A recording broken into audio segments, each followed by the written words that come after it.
Dnešné dopoludne nám bude Božím slovom slúžiť brat Bielik. Neviem, či ho treba aj predstaviť. Všetci ho už poznáme veľmi dobre. Dlhé roky teraz slúži ako vedúci slovenskej pobočky Svetovej organizácie ADRA. Po obede príďte, povie viac o svojej službe, o skúsenostiach, ktoré má. Pohybuje sa v takom prostredí tých väčšinou núdznych ľudí, takže tých skúseností zrejme bude hodne. Takže vás pozývam na odpoludnejšiu bohoslúžbu. Takže ja mu dnes prajem, aby pri otváraní Božieho slova ho Pán Boh viedol, aby Duch Svätý mu dával slova, také, ktoré budú všetkým nám na prospech, na spasenie. A prajem takisto aj vám všetkým, aby ste mali požehnanie, aby vás Pán viedol, keď budeme rozmýšľať nad Božím slovom. Skôr než brat Bielik príde a otvorí Sväté písmo, tak poprosím sestru Ivanku Dubovskú, aby povedala deťom nejaký príbeh pekný a poučný. Potom poprosím Dubovských, aby oslávili Pána svojou piesňou. A potom ešte Eli oslaví nášho Pána tým, že zarecituje 53. žalm. Takže pozývam aj deti, aby prišli dopredu počúvať detský príbeh.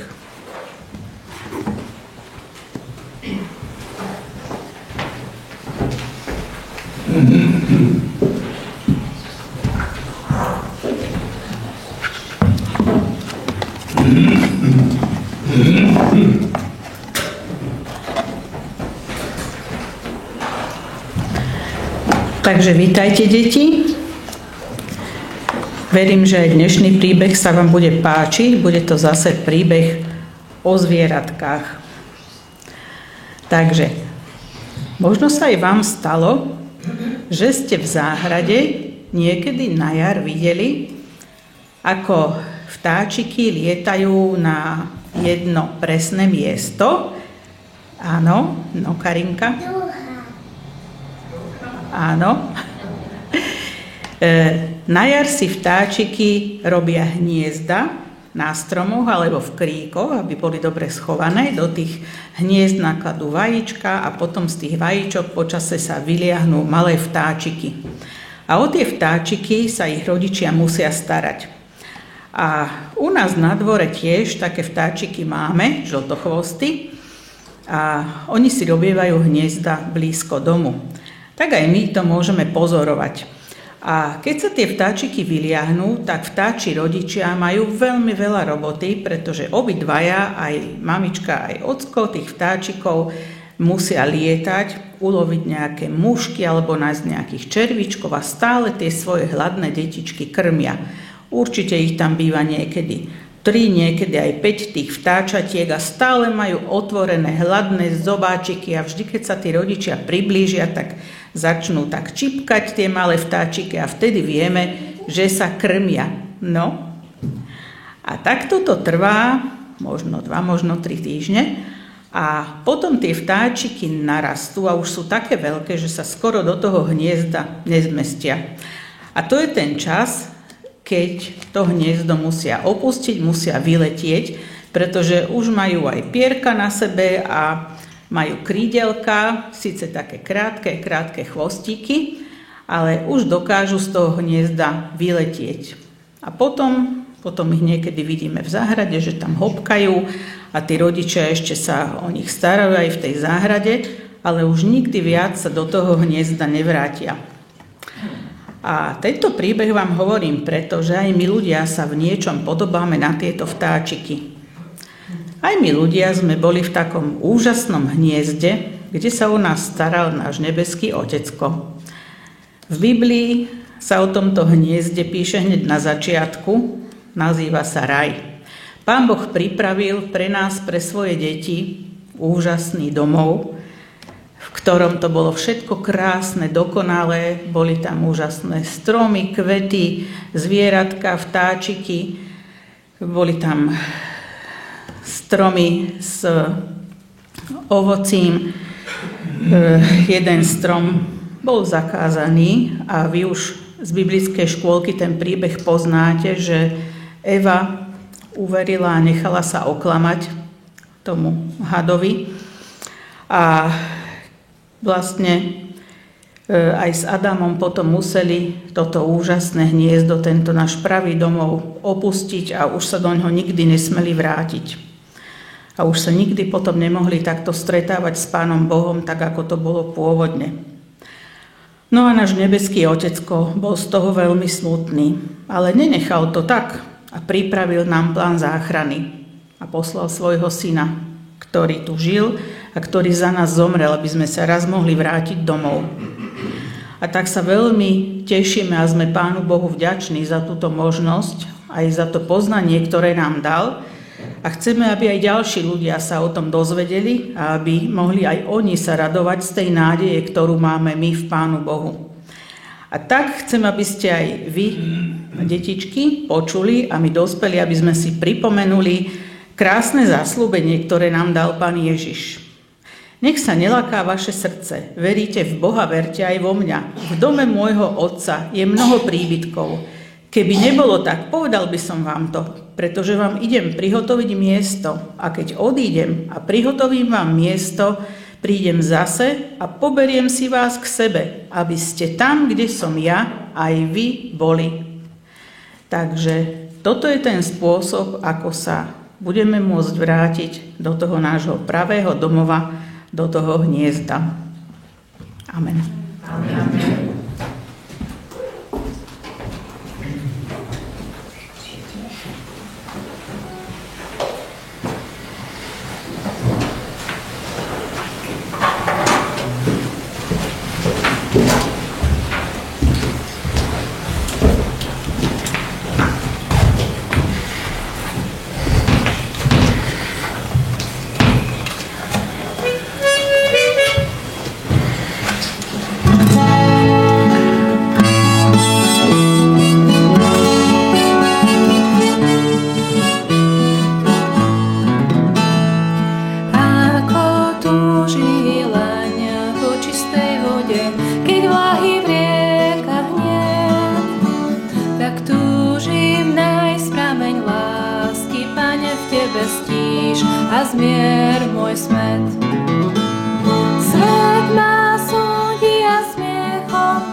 Je tvoja sláva, smiem pri jej bráne stáť. Vyznávam si môj štít, si moja skala, viem, že máš ma rád. Svet ma súdi a smiechom trápi, keď sa pýta, kde je tvoj Pán. S nádejou čakám, kým mi radosť vráti zas, mu chválu vzdám.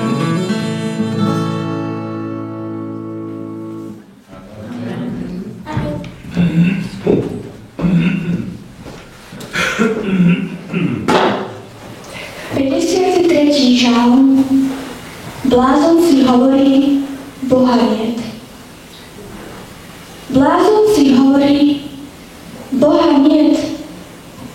Takí si počínajú zvrátene a ohavne. Nikto nekoná dobro. Boh z nebies hľadí na ľudí, aby videl, či sa nájde niekto rozumný, čo hľadá Boha. Odpadli všetci, do jedného sú skazení. Nikto nekoná dobro, ani len jediný. Nevedia to azda páchatelia neprávosti, ktorí zožierajú môj ľud. Ako biely chlieb, alebo haneb vzlívajú.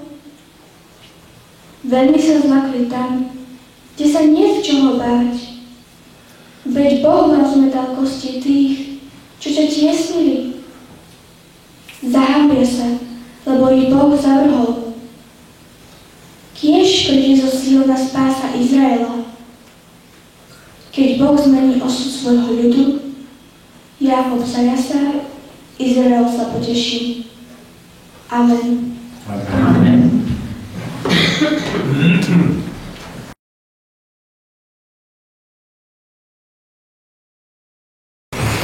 Chcem poďakovať za tento žalm.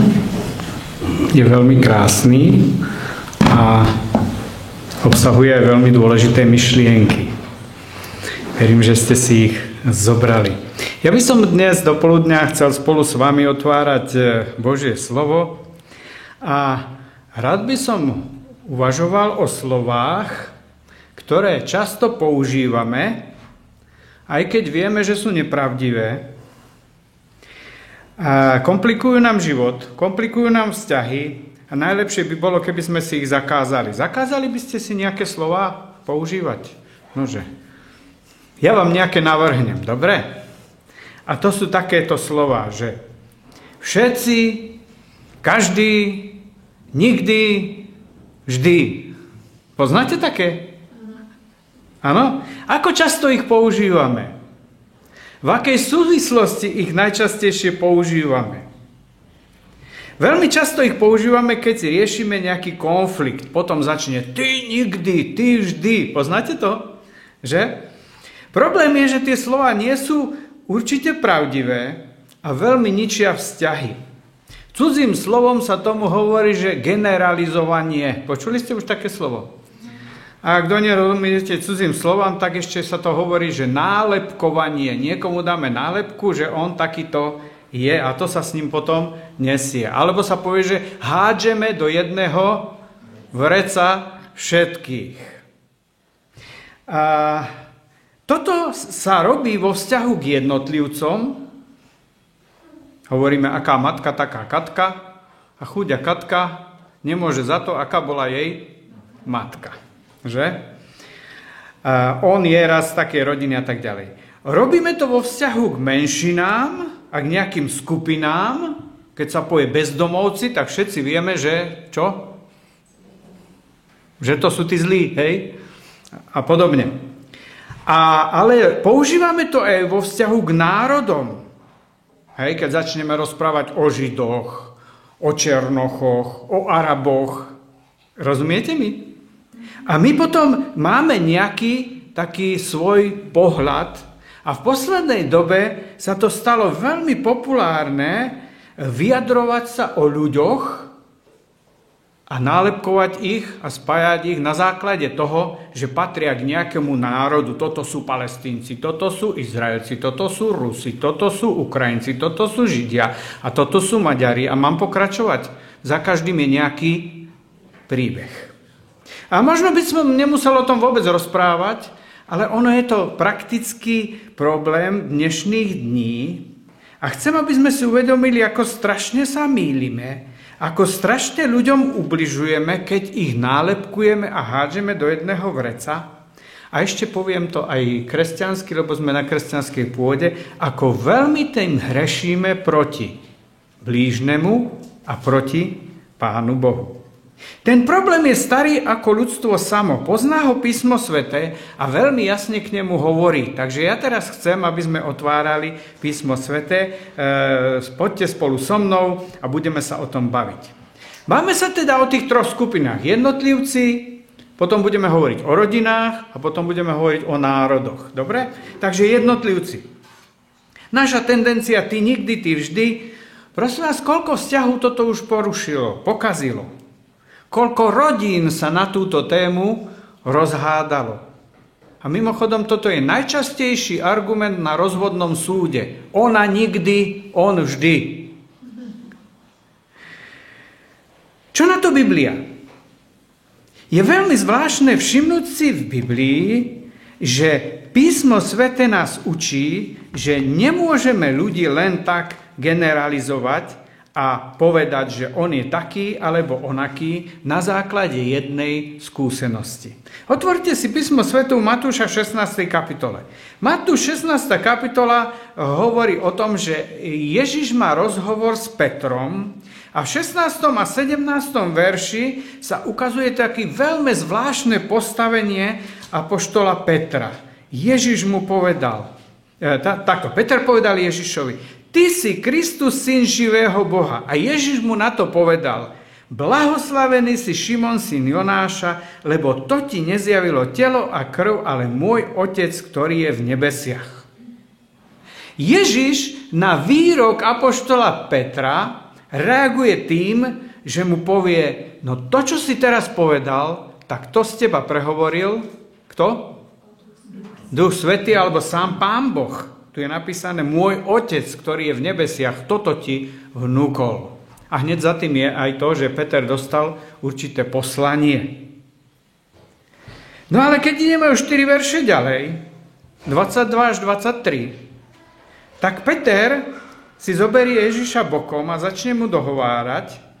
A v 22. verši je napísané, že mu hovorí, nech ti je Boh milostivý, Pane, to sa ti nemôže stať. Ježiš rozpráva predtým o tom, že pôjde trpieť a Peter hovorí, to sa nemôže stať. A Ježiš sa obratí k Petrovi a povie mu, choď za mňa, Satan.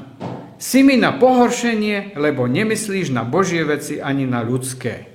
My nevieme z toho textu presne povedať, koľko času uplynulo medzi tým, čo mu povedal to jedno a čo mu povedal to druhé, ale v Biblii je rozdiel 4 verše. A jaké z toho máme poučenie? Že počas 4 veršov môže zo mňa prehovoriť Pán Boh a hneď v zápäti ten zlý. Zvláštne, nie? A toto sa stalo komu? Petrovi. Ja viem, ľudia zgeneralizovali to prvé, už to druhé sa až tak negeneralizuje u neho. Ale dobre, takýchto príbehov máme množstvo. Prosím vás, Mojžiš, to bol dobrý či zlý? Čo? Aj? Najpokornejší. Ja to poviem natvrdo. Mojžiš bol vrah a utečenec. Viete o tom? Zabil a utiekol. A potom ho Boh povolal za vodcu Izraela, dal mu šancu zmeniť sa a potom ho povolal do takého poslania, že vyviedol izraelský ľud a stal sa, ako ste povedali, najpokornejší zo všetkých ľudí. Pán Boh povoláva aj takýchto stroskotancov. Tieto príbehy vám ukazujem preto, aby sme si uvedomili, že život každého jednotlivca nie je len biely, alebo len čierny, ale že to máme taký čierno-biely obraz občas. Dávid, to bol dobrý či zlý? Nože. Aj. Muž podľa Božieho srdca je o ňom napísané. Hej? V určitej situácii odmietol zabiť Saula, ktorý mu išiel po krku, bol na výprave, aby zabil jeho a on ho odmietol zabiť a mal príležitosť. Spomínate si v tej jaskyni? A potom zase úkladne nechá zavraždiť Uriáša, aby zakryl nevieru s jeho manželkou. A to vám ako ide dokopy? A na konci muž podľa Božieho srdca. Takéto príbehy píše život a takéto príbehy popisuje Písmo Sväté.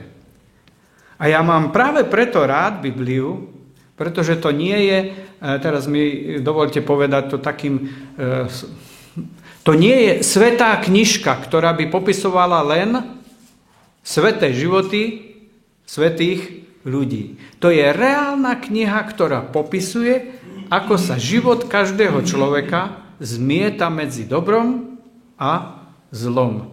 Medzi hľadaním Pána Boha a medzi opúšťaním Pána Boha.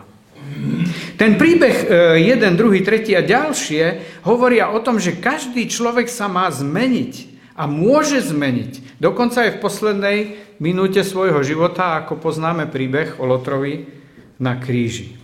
Je zvláštne, že ten Lotor na kríži dostal také uistenie o večnom živote, aké nedostal ani Peter, ani nikto z nás nemá v Biblii napísané, že budeš so mnou v raji. A preto nikdy nehovor nikdy, ty nikdy, alebo ty vždy, a skúsme si to zakázať, tieto slova hlavne v rodine. Nehovorte to žene, nehovorte to mužovi a hlavne nehovorte to deťom. Prečo? Pretože deti majú tendenciu tomu uveriť. Z teba nikdy nič nebude. Koľkokrát sa toto použilo a chcem vám povedať, že toto je veľký hriech. Pretože slovo Božie hovorí, že keď sa dotkneme jedného z tých najmenších, to ako keby sme sa dotýkali zrenice Božího oka.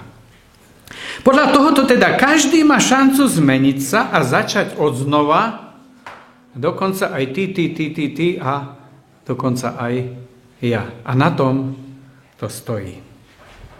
Dobre, takže už máme vyjasnené, ako to je s jednotlivcami.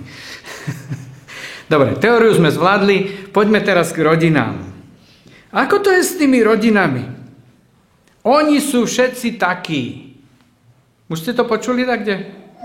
Keď sa onálepkuje nejaká rodina, a ja teraz nechcem žiadnu rodinu menovať, aby tu nedošlo k nejakému nedorozumeniu, ale proste aká matka, taká Katka je slovenské príslovie a toto sa vzťahuje na deti. Chcem vás poprosiť, otvorte si knihu Ezechiela. A v Ezechielovi 18. kapitola, celá kapitola je tam skoro tomu venovaná a hovorí o našej osobnej zodpovednosti za hriechy. A Ezechiel popisuje príbeh 3 generácií a potom popisuje aj postoj 2 jednotlivcov. Takže poďme sa pozrieť najprv na tie 3 generácie. Od 1. verša.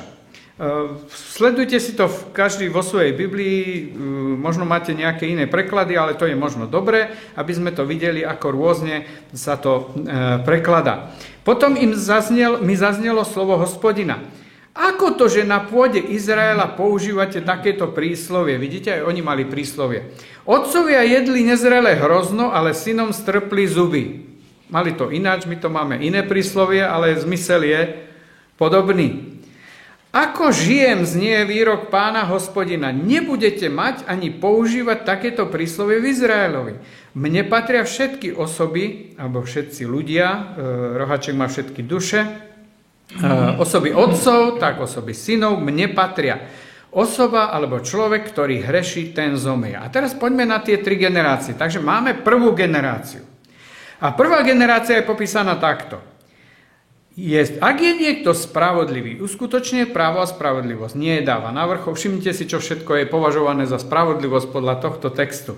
Nie je dáva na vrchoch, oči nedvíha k modlám domu Izraela, nepoškodňuje ženu svojho bližného, ani sa nepriblíži k žene, keď je nečistá, nikoho neutláča, vracia dlžníkovi jeho záloh, nedopúšťa sa lúpeže, svoj chlieb dáva hladnému, nahého zaodieva rúchom, nepožičiava na úžeru, neberie úrok, od bezprávia odťahuje svoju ruku, spravodlivo rozsudzuje medzi ľuďmi. Ak sa správa podľa mojich ustanovení a zachováva moje nariadenia, úprimne ich plní, je spravodlivý a určite bude žiť. Znie výrok Pána Hospodina. Možno by stálo za zmienku prejsť celý ten zoznam a povedať si, čo sa za tým skrýva, ale to možno nechajme na nejakú ďalšiu diskuziu a uvažujte o tom aj doma. Ale podstatné je, že teda tá prvá generácia predstavuje človeka, ktorý je spravodlivý, uskutočňuje právo a spravodlivosť a teda podľa zasľúbenia bude určite žiť, hovorí Hospodin. No a potom prichádza druhá generácia. Splodí syna, násilníka. A zase tu je zoznam. Prelieva krv, dopúšťa sa niektorého z týchto hriechov, hoci otec také veci nekoná, ale on jedáva na vrchol, ženu blížneho poškvrňuje, biedného chudobného utláča, dopúšťa sa lúpeže, nevracia záloh, modlám dvíha svoje oči, pácha ohavnosť, dáva na úžeru, berie úrok, ostane nažive, nebude žiť. Spáchal všetky tieto ohavnosti, určite zomrie a jeho krv bude na ňom. Čo teda je druhá generácia? Nepodarená. Hej. Otec bol dobrý, ale syn ide úplne opačným smerom. Máte nejaké také príbehy, skúsenosti zo života? Najlepšie zo susedov, to tam sa lepšie vidí. Že toto sa jednoducho v živote občas stáva. No dobre. A slovo Božie hovorí, že poniesie zodpovednosť za to, čo robí. Nijakým spôsobom mu nepomôže to, že je z takej slušnej rodiny. No, takže možno vás otcov a mňa tiež ako otca to troška akože pozdvihne, či to, čo som sa ja snažil nejakým spôsobom neprilepší mojim deťom, žiaľ, neprilepší. Pretože deti si idú svojou cestou a nesú zodpovednosť za svoje činy. Dobre, teraz prichádza 3. generácia, 14. verš. Splodí syna. Takže mali sme čo? Deda dobrého, otca neporiadného a teraz je syn, vnúk.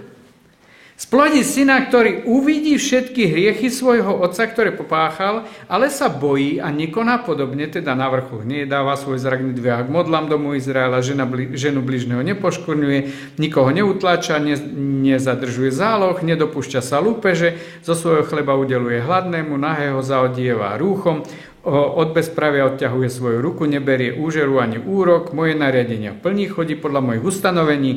Ten nezomrie za vinu svojho otca. Určite bude žiť. Jeho otec, ktorý sa dopúšťal útlaku, dopúšťal sa lúpeže na bratovi a uprostred svojho ľudu robil, čo nebolo dobre, ten hlas zomrie za svoju vinu. Takže čo máme? Vnúka, ktorý sa poučil z chýb svojho otca. A slovo Božie hovorí, že neponiesie dôsledky hriechu svojho otca, ale Pán Boh ho berie takého, ako žil. Ste s tým OK? Hej? Ale Židom sa to nelúbilo. 19. verš hovorí, namietali ste. Prečo nenesie syn zodpovednosť za vinu svojho otca? Ľuďom sa to nepáčilo, pretože čo bolo populárne? Hádzať do jedného vreca, alebo celú rodinu, aký otec, taký syn. Oni sú už raz takí. Viete, ak to je bolestivé, keď to deti potom musia vysvetľovať v škole? Keď deti v škole sú posudzované podľa toho, že tatko bol taký onaký. Alebo mama, alebo ktokoľvek z rodiny. A tento problém zrejme bol veľmi vážny, pretože z toho sa v židovstve stalo porekadlo, na ktoré Pán Boh musel reagovať prorockým slovom a povedať, takéto porekadlo vy už nikdy nebudete mať. Toto medzi vami nemá čo hľadať. Ja neviem, či už sme toto celkom akože vyriešili s odstupom času, ale mám pocit, ako keby sa taktoré staré hriechy vracali vždy v novej podobe do spoločnosti. No dobre. Teda Božie slovo hovorí, že syn nenesie zodpovednosť za vinu svojho otca, ani otec nenesie zodpovednosť za vinu svojho syna, ale spravodlivosť spravodlivého bude na jednom a vina bezbožného bude na druhom. Takže už sme vyriešili to, že jeden bol dobrý, dedo bol dobrý, otec bol zlý a syn zase je dobrý. Ale čo, ak sa to zmení v priebehu života jednotlivca? Čo sa potom ráta? No, ťažká otázka. Prorok pokračuje. Takže prvé, čo rieši toho zlého. 21. verš. Ak sa bezbožný odvráti od akéhokoľvek svojho hriechu, ktorý páchal a bude zachovávať všetky moje ustanovenia, uskutočňovať právo a spravodlivosť, určite bude žiť, nezomrie. A teraz počúvajte dobre, nejaké priestupky, ktorých sa dopustil, sa mu nebudú pripomínať. Už sme sa to naučili?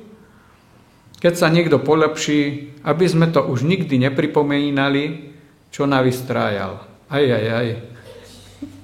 A mám niekedy pocit, že to udržiavame tie staré hriechy v takom nejakom šuflíku dole a v prípade potreby, keď treba nejaký argument, tak sa to vyťahne a niekedy vysype všetko, na jednu kopu a už proste si to ten človek odnesie aj s úrokami. Nebudú sa pripomínať. Bude žiť pre spravodlivosť, ktorú konal. Či azda môžem mať záľubu v smrti bezbožného z nevýrok Hospodina a nie v tom, aby sa odvrátil od svojej cesty a ostal nažive? O čo ide Pánu Bohu?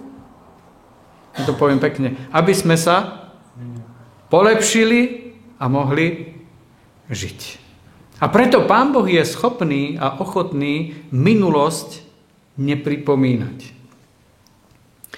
A potom máme ešte druhú možnosť, že niekto dobre začal a potom to s ním dá ako začne ísť, ako hovoríme, dolu vodou. 24. Ak sa spravodlivý odvráti od svojej spravodlivosti, ak spácha neprávosť podobnú ohavnostiam, ktoré páchal bezbožný, ako to robí, ak to robí, môže žiť, a teraz počúvajte dobre, nejaká jeho spravodlivosť, ktorú vykonal, sa nebude pripomínať pre jeho nevernosť, ktorej sa dopustil, ale zomrie pre svoj hriech, ktorý spáchal. Tomu prvému sa čo nepripomína? To zlé, čo urobil, a tomuto druhému sa čo nepripomína? To dobre, čo urobil. To sa vám zdá OK? Nemala by to byť predsa len trocha poľahčujúca okolnosť? Mohla, že? Ani Židom sa to nelúbilo. 25. verš. Namietate, Pánova cesta nie je správna. Predstavte si Boží ľud, ako sa háda s Pánom Bohom a hovorí, Pane Bože, toto máš zle. Jak sa tomu po slovensky povie? Čo?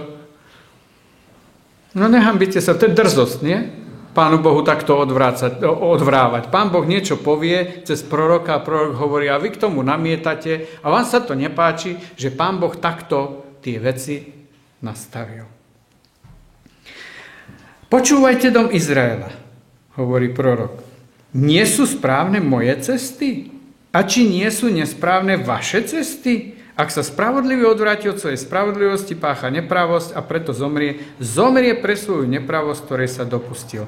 Ak sa bezbožný odvráti od svojej bezbožnosti, ktorú páchal a bude uskutočňovať právo a spravodlivosť, zachová si dušu pre život.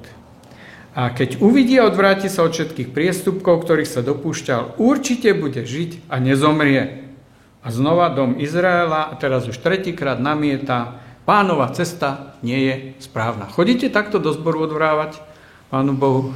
Niečo sa prečíta z Božieho slova a povie, aj to tak není. Hej, mne sa to nepáči. My to máme u nás doma nejako inak.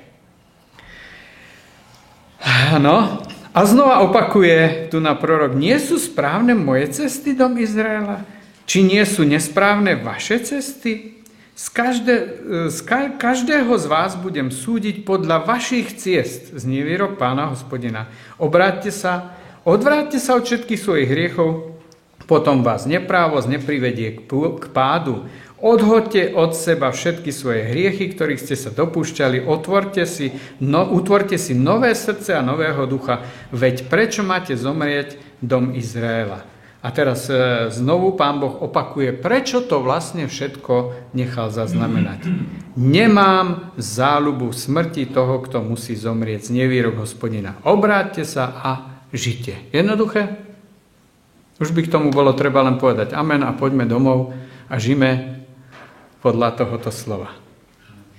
A ja si myslím, že to je zrozumiteľné. Takže poučenie.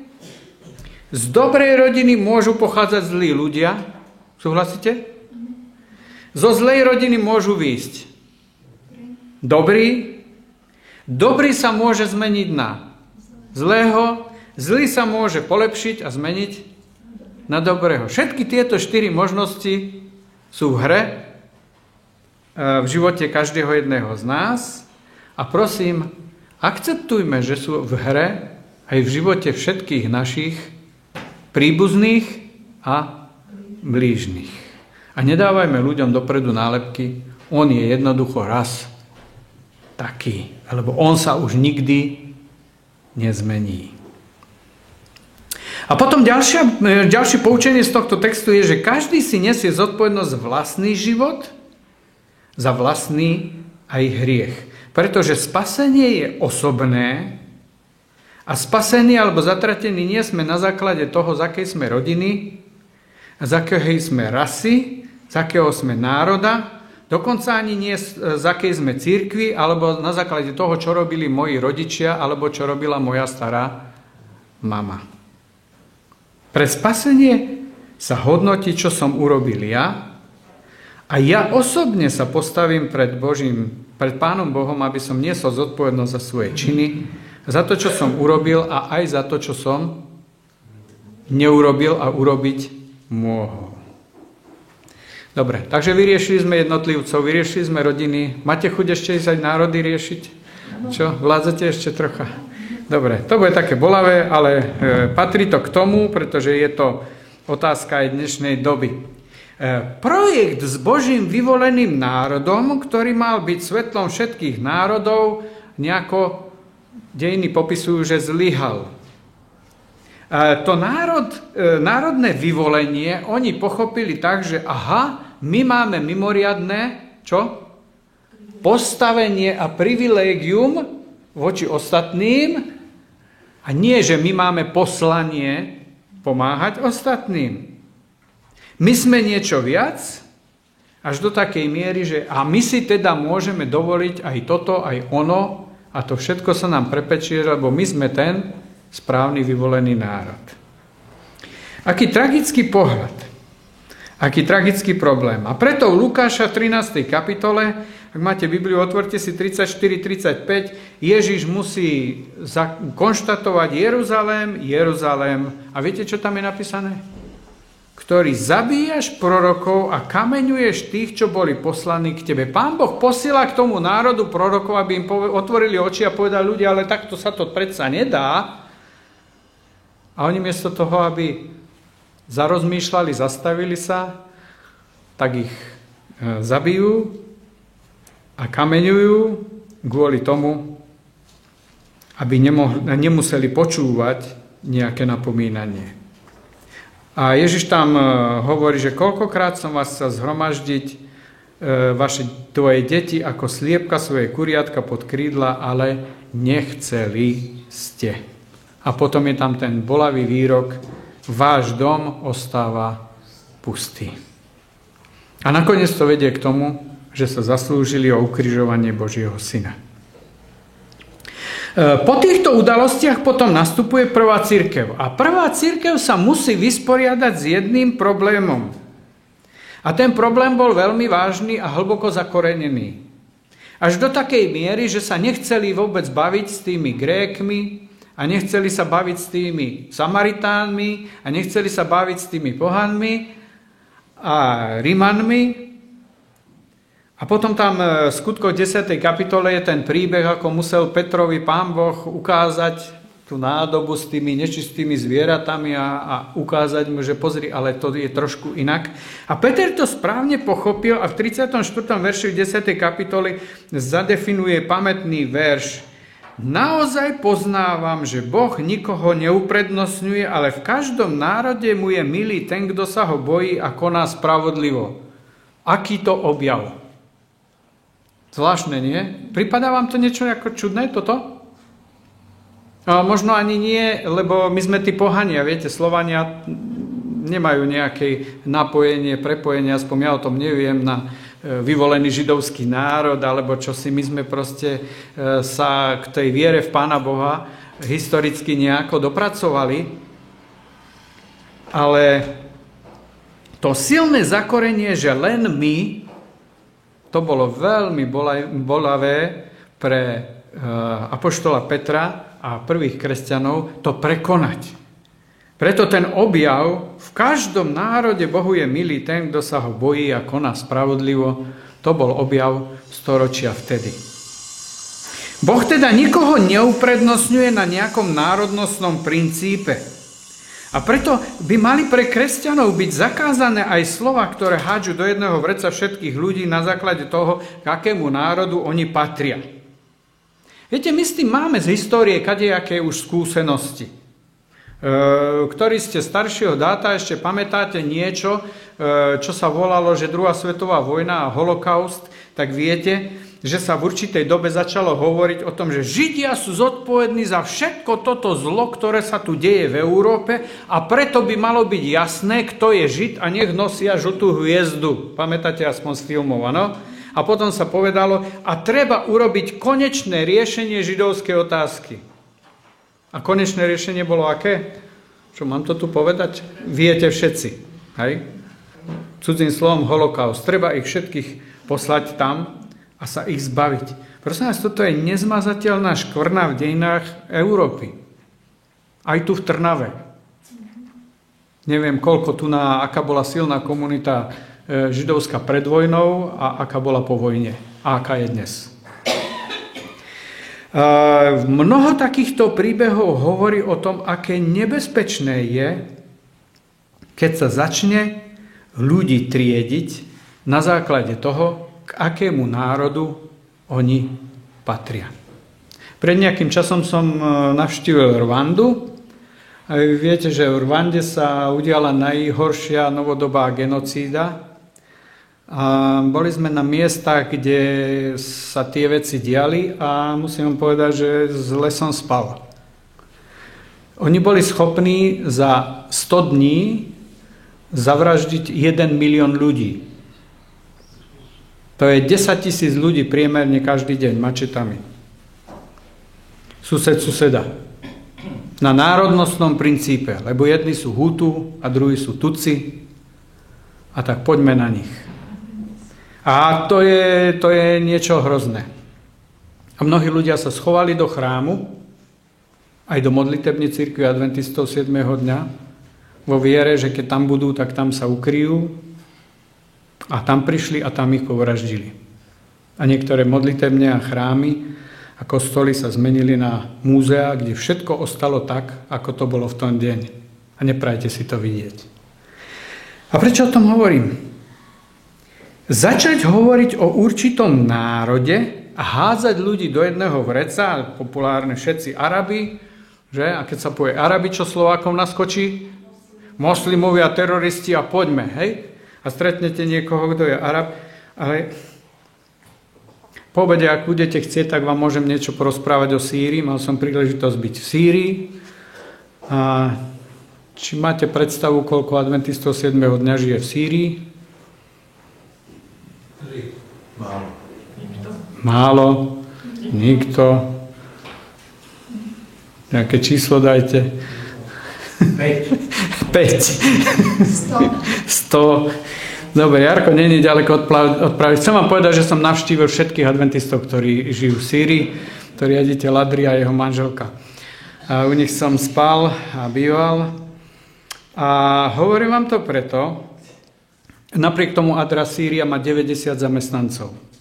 Všetci pracujú v organizácii a na tričku nosia Adventistická agentúra pre pomoc a rozvoj a robia tam pomoc. A nikto sa nepýta, že kto z nich je kresťan, kto z nich je moslim, kto z nich je neveriaci, pretože toto nie je otázka, ktorú oni riešia, keď pomáhajú. A neviem, či mi teraz dobre rozumiete. Keď pomáhame, nekladieme otázku, z ktorého si národa tým, ktorí pomáhajú, ani medzi tými, ktorí pomoc dostávajú. Dobre. Potom máme také populárne, že všetci Rómovia. Čo sa vám povie, keď Rómovia? Hej. Zlodeji, kradnú, podvodníci. A tak mám takú otázku, a chceli by ste sa narodiť tam niekde v Rakúsoch, v rómskej osade a začať chodiť do školy a mať tú nálepku, že on je stade. Viete, keď hovoríme o národe, čo vlastne myslíme? O kom vlastne hovoríme? Koho myslíme? Viete, keď sa povie, že Američania, Rusi, Ukrajinci, Palestínci, ja neviem, čo mám menovať, aby som niekoho neurazil.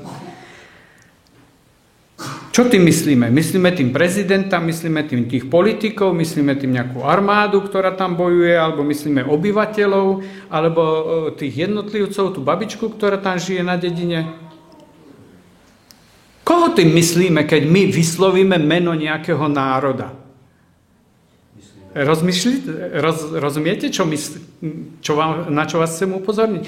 My nemôžeme do jedného vreca hodiť všetkých ľudí, ktorí niekde žijú, na základe toho, že patria k nejakému národu. Je to jednoducho nebiblické. A preto hovoriť o tom, že Američania sú spasitelia sveta, alebo opačne, že Američania to sú tí zodpovední za všetko na svete a teraz nejdem menovať ďalšie národy, lebo asi by to nebolo úplne celkom košer, ale nálepkovanie na základe národnosti je biblicky neprípustné. Mám to zopakovať? Nálepkovanie ľudí na základe národnosti je jednoducho biblicky neprípustné. Ježiš pomáhal jednotlivcom bez ohľadu na ich národnostnú príslušnosť. Chcete príklady? Poznáte príklady z Biblie? Ježiš uzdravil sluhu rímskeho stotníka. Čo to znamená? Že podporoval rímsku okupáciu. Áno? Alebo nie? Čo? Znamená to, že pomohol sluhovi rímskeho stotníka, nemá žiadnu súvislosť s rímskou okupáciou. Súhlasíte?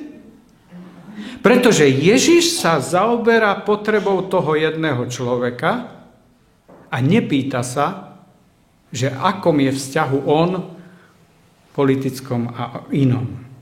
Ježiš uzdraví kananejskú ženu, to znamená, že Ježiš súhlasil s kananejským náboženstvom? Nože.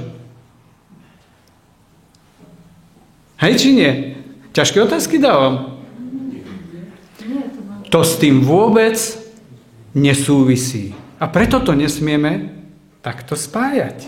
Ježiš pochváli milosrdného Samaritána, to znamená, že Ježiš súhlasil so samaritánskym poňatím chrámu, že teda chrám nemá byť v Jeruzaleme, ale na vrchu Gerizim, hej?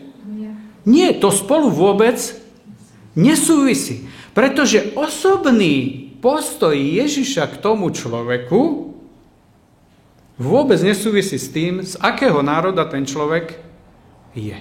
Preto ten Peter musel urobiť objav a ja vpravde poznávam, že z každého národa pred Bohom je cenný ten, kto ho úprimne hľadá. Ježiš učil, že posudzovať ľudí na základe toho, z ktorého národa pochádzajú, je biblicky neprípustné. To, z akého národa pochádzam, totiž nemá žiaden súvis s mojím spasením, ani zatratením, ani vôbec s tým, či som ja dobrý alebo zlý človek. A už vôbec nemám právo niekoho posudzovať na základe jeho národnosti. Mimochodom, kto z vás si vybral, v akej rodine, štáte alebo krajine sa narodí? Mali ste nejakú možnosť si vybrať? Ešte, že to vybrali za nás, že? A Pán Boh nás teda neposudzuje na základe toho, z akého národu, etnika, náboženstva, rodiny či krajiny pochádzame, ale podľa čoho? Podľa toho, ako osobne žijeme. Ako osobne žijeme. U nás v kancelárii máme jednu kanceláriu, ktorú voláme, že japonská kancelária. Sedia tam manažérky, ktoré sú z Adri Japonsko. Už 2 roky tam máme takéhoto hostia, vždycky jednu alebo dve projektové manažérky. Tak sa spolu niekedy rozprávame o tom Japonsku. Máte predstavu, koľko kresťanov je v Japonsku? Kresťanov, ja teraz nehovorím o adventistoch, kresťanov. Dosť? Nikto? No niečo medzi tým to bude. Koľko percent kresťanov si myslíte, že je v Japonsku? 2% Japoncov sú nejakí kresťania.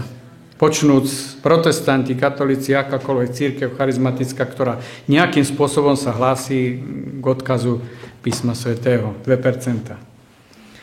A prečo o tom hovorím?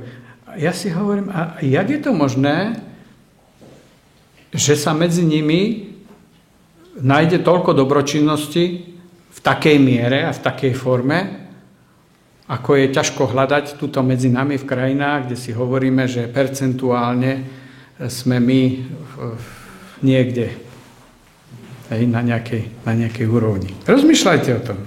Ja mám s tým niekedy ako ťažké otázky. Dobre, takže skúsme si teda pripomenúť. Nikdy, ty vždy, vy všetci, to oni. Prosím vás, tieto slova nie sú pravdivé, pretože vždycky je tu aj nejaká výnimka, že? Tie slova nie sú citlivé, pretože to nálepkovanie ubližuje a kazí život tomu, kto nejakým spôsobom neprišiel na svet v nejakom etniku, ktoré zrovna nie je ako také prijaté. A potom ešte treba povedať, že máme ešte jedno také prikázanie v desatore, ktoré viete, čo hovorí? najčastejšie sa porušuje a ešte som nikoho nevidel, že by ho cirkevná kázeň za toto stihla. Nepovieš za svojho blížneho falošné svedectvo. A ak my nalepkujeme ľudí, tak vlastne hovoríme o nich niečo, čo pravda nie je, alebo minimálne nemusí byť. A za každé slovo pred Pánom Bohom nesieme zodpovednosť. Matúš 12 hovorí, že v deň súdu sa ľudia budú zodpovedať za každé prázdne slovo, ktoré vyrieknú. Na základe svojich slov budeš ospravedlnený a na základe svojich slov budeš odsúdený.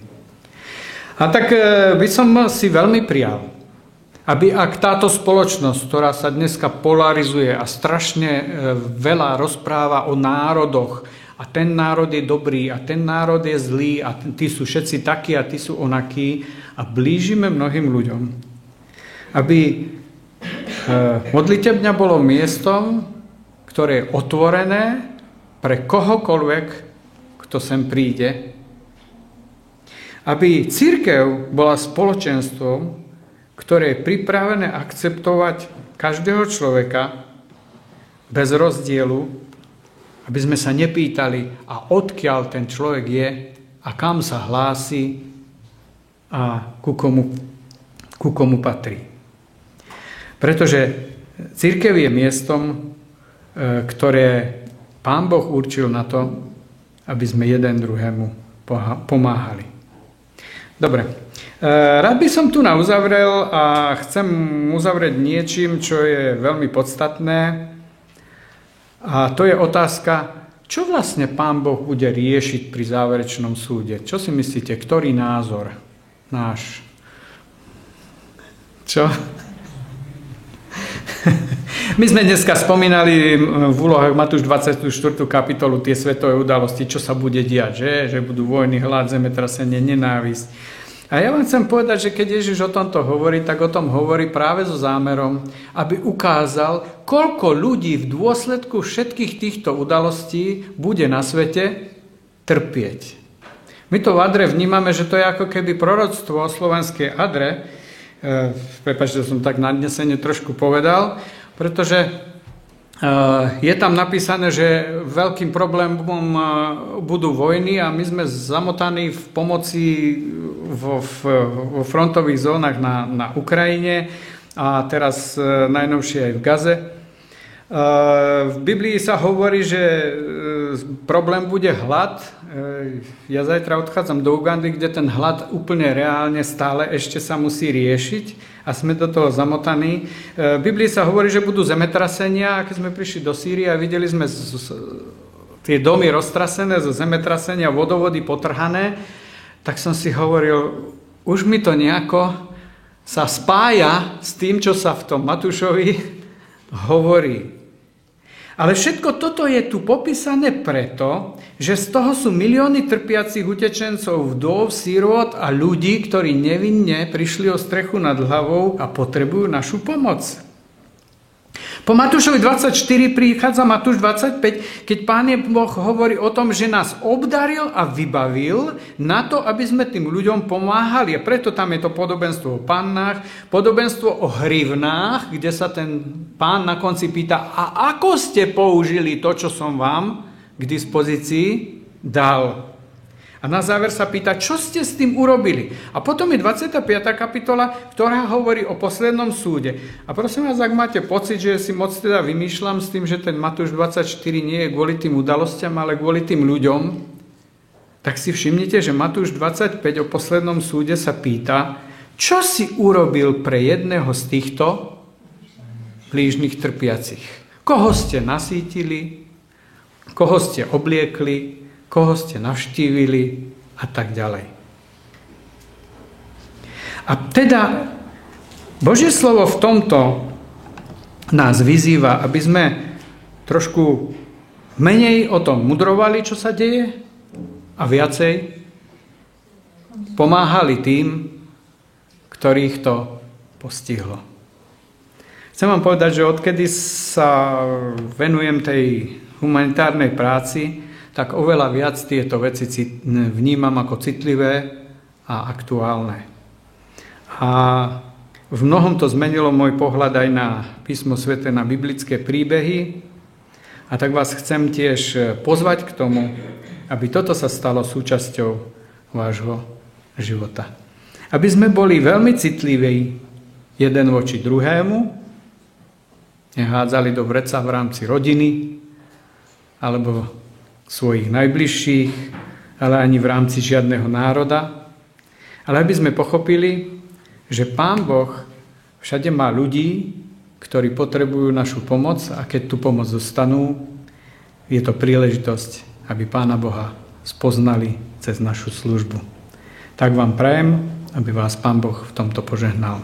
Ak budete trošku chcieť, tak odpoludňa vám môžem niečo porozprávať, možno o tej Sýrii, možno o Libanone, alebo aj o Afrike, alebo aj o Ukrajine, o proste oblastiach, kde sa snažíme pomáhať, aby ste mali taký pohľad na to, aké sú skutočné potreby ľudí a akým spôsobom môžeme každý z nás týmto ľuďom prispieť a pomôcť. Amen.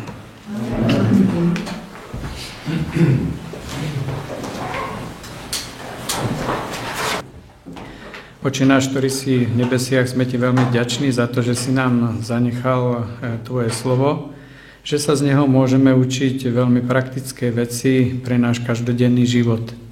Ďakujeme ti za to, že, Pane Ježišu, ty si bol príkladom a učil si nás, že každý človek sám je zodpovedný pred tebou a že vôbec nezáleží na tom, z akej rodiny pochádza alebo z akého národa, ale záleží na tom, ako žije. A tak nám pomôže, aby aj my sme neposudzovali druhých ľudí na základe toho, že odkiaľ sú alebo kam patria, ale aby sme v každom človekovi videli niekoho, kto má šancu zmeniť svoj život a stať sa tvojim dieťaťom. Tak nám pomôže, aby sme jeden druhému boli v tomto oporou, aby aj toto spoločenstvo bolo otvorené pre ľudí, ktorí prichádzajú s rôznymi potrebami a túžia zmeniť svoj život. Ďakujem ti za to, že nám pomôžeš, aby sme ako spoločenstvo veriacich boli tiež príkladom pre ľudí a tiež pomocou tým, ktorí tú pomoc potrebujú. Ďakujem, že budeš s nami a že nás v tom požehnáš. Amen. Amen.